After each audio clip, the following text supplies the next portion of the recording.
The Gift of the Magi by O. Henry.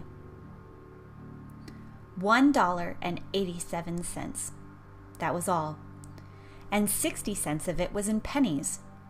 Pennies saved 1 and 2 at a time by bulldozing the grocer and the vegetable man and the butcher until one's cheeks burned with the silent imputation of parsimony that such close dealings implied. 3 times Della counted it. $1.87. And the next day would be Christmas. There was clearly nothing left to do but flop down on the shabby little couch and howl. So Della did it, which instigates the moral reflection that life is made up of sobs, sniffles, and smiles, with sniffles predominating. While the mistress of the home is gradually subsiding from the first stage to the second, take a look at the home. A furnished flat at $8 per week. It did not exactly beggar description, but it certainly had that word on the lookout for the mendicancy squad. In the vestibule below was a letter box into which no letter would go, and an electric button from which no mortal finger could coax a ring. Also appertaining thereunto was a card bearing the name Mr. James Dillingham Young. The Dillingham had been flung to the breeze during a former period of prosperity, when its predecessor was being paid $30 per week. Now, when the income was shrunk to $20, the letters of Dillingham looked blurred, as though they were thinking seriously of contracting to a modest and unassuming D. But whenever Mr. James Dillingham Young came home and reached his flat above, he was called Jim, and greatly hugged by Mrs. James Dillingham Young, already introduced to you as Della, which is all very good.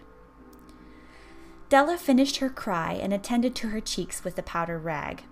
She stood by the window and looked out dully at a gray cat walking a gray fence in a gray backyard. Tomorrow would be Christmas Day, and she had only $1.87 with which to buy Jim a present. She had been saving every penny she could for months, with this result. $20 a week doesn't go far. Expenses had been greater than she had calculated. They always are. Only $1.87 to buy a present for Jim. Her Jim. Many a happy hour she had spent planning for something nice for him. Something fine and rare and sterling. Something just a little bit near to being worthy of the honor of being owned by Jim. There was a pier glass between the windows of the room. Perhaps you have seen a pier glass in an $8 bat. A very thin and very agile person may, by observing his reflection in rapid sequence of longitudinal strips, attain a fairly accurate conception of his looks. Della, being slender, had mastered the art. Suddenly she whirled from the window and stood before the glass. Her eyes were shining brilliantly, but her face had lost its color within 20 seconds. Rapidly she pulled down her hair and let it fall to its full length. Now, there were 2 possessions of the James Dillingham Youngs in which they both took a mighty pride. One was Jim's gold watch that had been his father's and his grandfather's. The other was Della's hair. Had the Queen of Sheba lived in the flat across the air shaft, Della would have let her hair hang out the window some day to dry, just to depreciate Her Majesty's jewels and gifts. Had King Solomon been the janitor with all his treasures piled up in the basement, Jim would have pulled out his watch every time he passed, just to see him pluck at his beard from envy. So now Della's beautiful hair fell about her, rippling and shining like a cascade of brown waters. It reached below her knee and made itself almost a garment for her, and then she did it up again nervously and quickly. Once she faltered for a minute and stood still while a tear or 2 splashed on the worn red carpet. On went her old brown jacket. On went her old brown hat. With a whirl of skirts and with a brilliant sparkle still in her eyes, she clattered out of the door and down the stairs to the street. Where she stopped, the sign read, Madame Sofronie, hair goods of all kinds. 1/8 up, Della ran and collected herself, panting. Madame, large, too white, chilly, looked hardly the Sofronie. "Will you buy my hair?" asked Della. "I buy hair," said Madame. "Take your hat off, and let's have a sight at the looks of it." Down rippled the brown cascade. $20, said Madame, lifting the mast with a practiced hand. Give it to me quick, said Della. Oh, and the next 2 hours tripped by on rosy wings. Forget the hashed metaphor. She was ransacking the stores for Jim's present. She found it at last. It surely had been made for Jim and no one else. There was no other like it in any of the stores, and she had turned all of them inside out. It was a platinum fob chain, simple and chaste in design, properly proclaiming its value by substance alone and not by meretricious ornamentation, as all good things should do.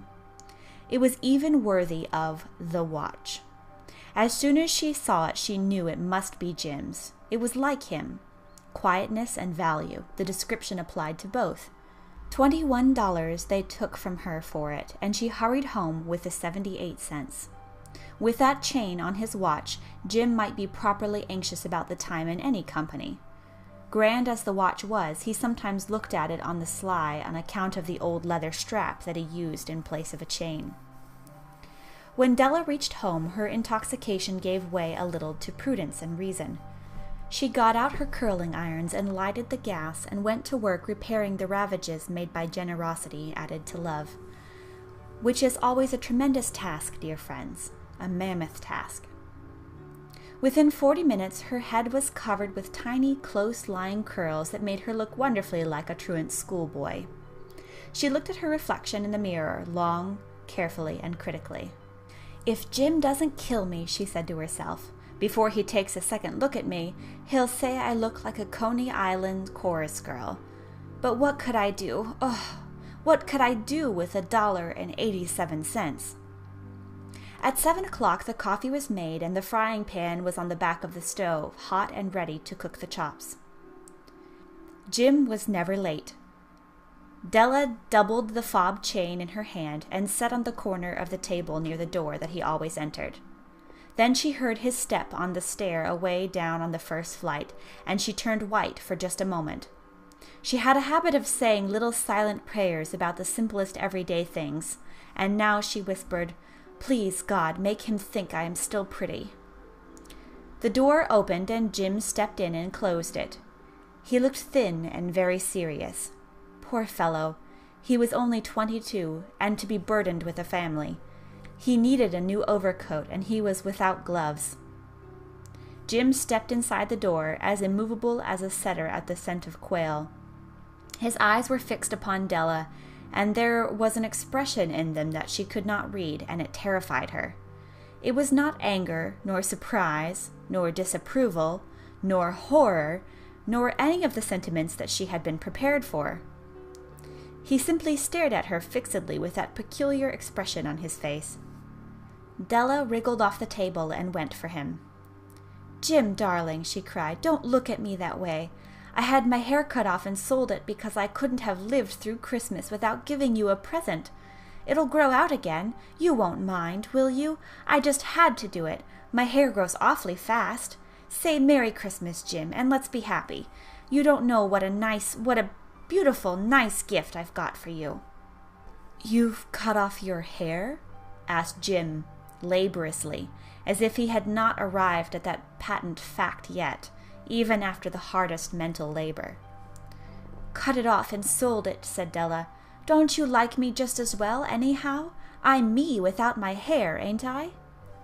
Jim looked about the room curiously. "You say your hair is gone?" he said with an air of almost idiocy. "You needn't look for it," said Della. "It's sold, I tell you, sold and gone, too. It's Christmas Eve, boy. Be good to me, for it went for you. Maybe the hairs of my head were numbered," she went on with a sudden serious sweetness. "But nobody could ever count my love for you. Shall I put the chops on, Jim?" Out of his trance, Jim seemed suddenly to wake. He enfolded his Della. For 10 seconds, let us regard with discreet scrutiny some inconsequential object in the other direction.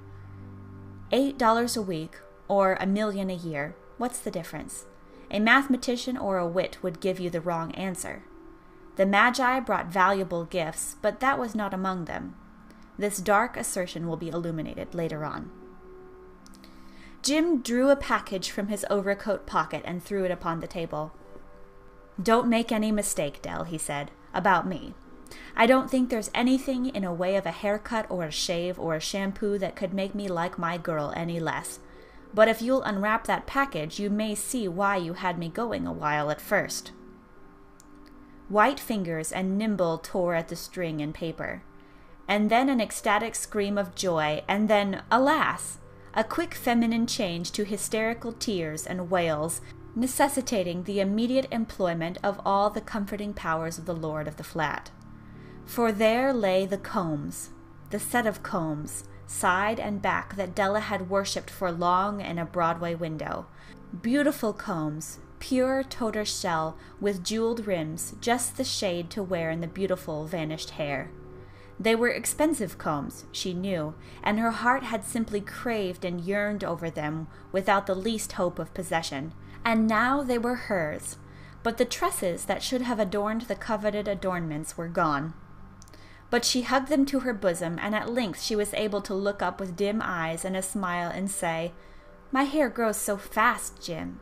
And then Della leapt up like a little singed cat and cried, "Oh, oh!" Jim had not yet seen his beautiful present. She held it out to him eagerly upon her open palm. The dull, precious metal seemed to flash with the reflection of her bright and ardent spirit. "Isn't it a dandy, Jim? I hunted all over town to find it. You'll have to look at the time 100 times a day now. Give me your watch. I want to see how it looks on it." Instead of obeying, Jim tumbled down on the couch and put his hands under the back of his head and smiled. "Dell," said he, "let's put our Christmas presents away and keep 'em a while. They're too nice to use just at present. I sold the watch to get the money to buy your combs. And now suppose you put the chops on." The Magi, as you know, were wise men. Wonderfully wise men who brought gifts to the babe in the manger. They invented the art of giving Christmas presents. Being wise, their gifts were no doubt wise ones, possibly bearing the privilege of exchange in case of duplication. And here I have lamely related to you the uneventful chronicle of 2 foolish children in a flat who most unwisely sacrificed for each other the greatest treasure of their house. But in a last word to the wise of these days, let it be said that of all who give gifts, these 2 were the wisest. Of all who give and receive gifts, such as they are the wisest. Everywhere they are the wisest. They are the Magi.